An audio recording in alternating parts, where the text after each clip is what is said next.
Oi, gente, tudo bem? Espero que todos estejam bem. Eu sou o Rafael, sou professor de ciências de vocês. Vocês ainda não me conhecem, né? Eu entrei faz pouco tempo na escola, bem no meio do semestre. A gente também está nessa situação, né, de aulas remotas, então a gente ainda não se conheceu pessoalmente. E por conta disso, nessa atividade do Bloco 7, eu pensei nessa proposta de fazer uma espécie de revisão, né, com vocês, dos outros blocos, do Bloco 5 e do Bloco 6, que eu comecei a fazer as atividades de ciências, justamente para ter um contato maior com vocês, da maneira que a gente pode, né, aqui no cantinho do vídeo dessa aula. Mas pelo menos vocês me conhecem, a gente consegue conversar um pouco mais aqui pelo vídeo.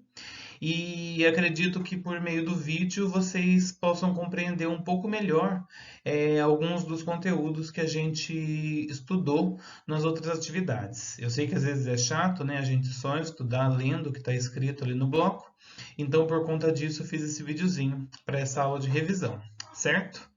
Então, nas últimas duas atividades, né, no bloco 5 e no bloco 6, a gente falou bastante sobre matéria, né, sobre as propriedades da matéria. Então, vamos relembrar o que é matéria.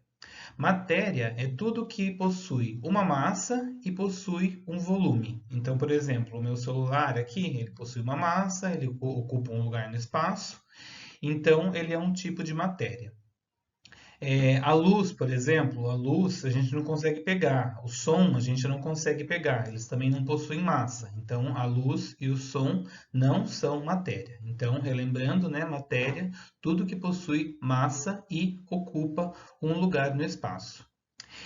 E a matéria, ela também possui algumas propriedades que a gente estudou também nas duas atividades, certo? As propriedades gerais da matéria e as propriedades específicas da matéria. Então, começando com as propriedades gerais da matéria. As propriedades gerais da matéria a gente consegue mensurar através da massa e do volume. Qual que é a característica das propriedades gerais, para a gente lembrar da atividade? As propriedades gerais, elas não servem para a gente identificar os materiais. Porque lembra que a gente comentou que dois materiais diferentes, eles podem possuir a mesma massa, o mesmo volume, só que eles são materiais diferentes. Então, por exemplo, o meu celular, novamente, e o meu, sei lá, o meu grampeador, eles possuem aí mais ou menos a mesma massa, só que eles são materiais diferentes. Então, as propriedades gerais, elas não servem para identificar os materiais. Então, agora falando um pouco sobre a massa. Os corpos, eles têm massa. A gente consegue medir essa massa através de uma balança. Então, por exemplo, quando a gente vai na farmácia e sobe na balança, a gente está medindo a nossa massa. O menino aqui na figura pesa 30 quilos. Eu, se for na farmácia medir, a balança vai apontar ali mais ou menos uns 78 quilos. Então, essa é a minha massa. Em ciências, a gente não pode confundir massa com peso. Às vezes a gente se fala, né? Ah, vou me pesar na balança, vou me pesar na farmácia. Mas o peso, ele é uma grandeza diferente, ele é uma grandeza de força, é a relação aqui, é a influência da gravidade na massa de um corpo. Mas, né, por colocação para facilitar, às vezes a gente fala mesmo, ah, vou me pesar. Mas em ciências isso é diferente. Massa e peso são coisas diferentes. Mas isso aqui de peso a gente vai estudar bem depois. Não precisa se preocupar com isso agora. Só trouxe mesmo para questão de curiosidade para vocês.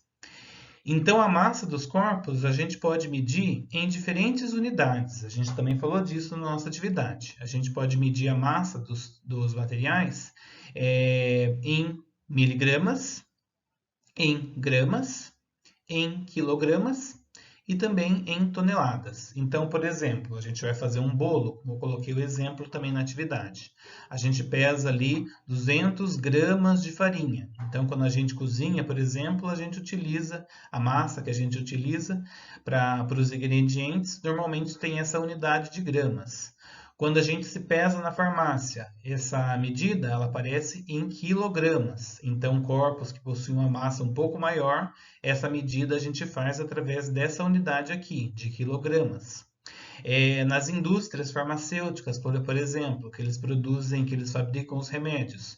Normalmente, eles pesam os materiais para fabricar os remédios através dessa unidade aqui, por essa unidade aqui, miligramas. Nos portos, que eles carregam muitos containers contendo material bastante pesado. Eles fazem essa medida da massa desses materiais através dessa unidade aqui, a unidade de toneladas. Então, dependendo do material que a gente está estudando, do material que a gente está trabalhando, a gente utiliza aqui essas diferentes medidas para mensurar a massa desses materiais. Tudo bem?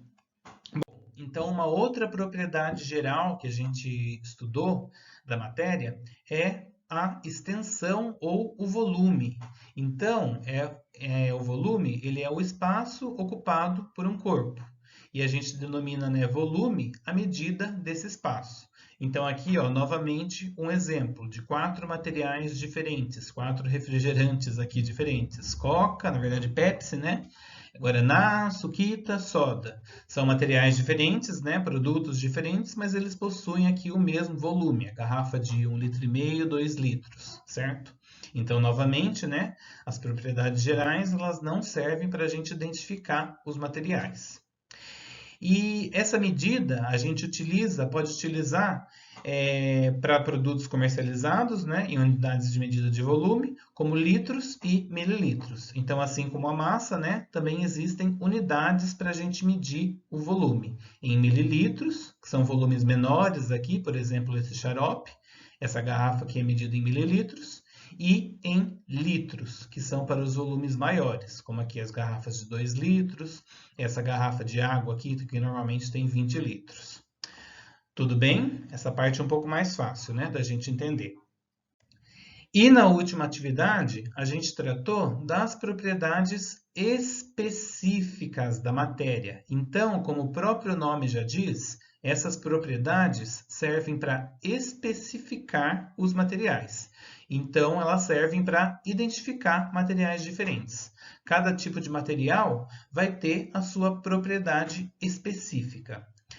E na aula a gente falou um pouco sobre a solubilidade, que é uma propriedade específica dos materiais. Lembra que eu fiz aquela experiência com vocês, improvisada, utilizando o sal de cozinha, a água e o óleo? Quem ainda não lembra, dá uma olhada na atividade 6, que tem um vídeo lá que eu fiz esse experimento com vocês. Aqui tem uma foto, parecido com o que a gente fez, né? Então, se a gente colocar um pouco de óleo em um copo com água, a gente vai ver que ele não se dissolve. Então, o óleo ele é insolúvel na água. A gente vê aqui que aparecem duas fases, né? O óleo, aqui em amarelo, e a água fica embaixo. Isso porque o óleo é insolúvel. E no experimento a gente viu que, ao contrário do óleo, né, o cloreto de sódio, o sal de cozinha, ele é solúvel em água. Isso a gente percebe, né, no nosso dia a dia, quem cozinha em casa, a gente vai temperar os alimentos ali com sal, a gente vê que ele se dissolve. Então, o sal é solúvel em água. Então, ser solúvel ou ser insolúvel, dependendo do material que a gente estuda, é uma propriedade específica da matéria. Tudo bem? A gente falou também um pouquinho sobre a densidade. A densidade também é uma propriedade específica da matéria. A densidade é a relação entre a massa e o volume dos materiais. Então, nós temos aqui dois tipos de materiais. Aqui algodão e aqui o chumbo. Isso aqui é um esquema, né? Que eu também utilizei na atividade. Essa balança aqui não tem medida, mas a gente consegue ver que ela está balanceada, né? Os pratos dela estão balanceados. Então, esses dois materiais têm a mesma massa. Então, vamos supor aqui que a gente está medindo a massa de 1 kg de algodão e 1 kg de chumbo. Vocês percebem que o volume de 1 kg de algodão é muito maior do que o volume de 1 kg de chumbo? Isso acontece porque a densidade do algodão é menor do que a densidade do chumbo.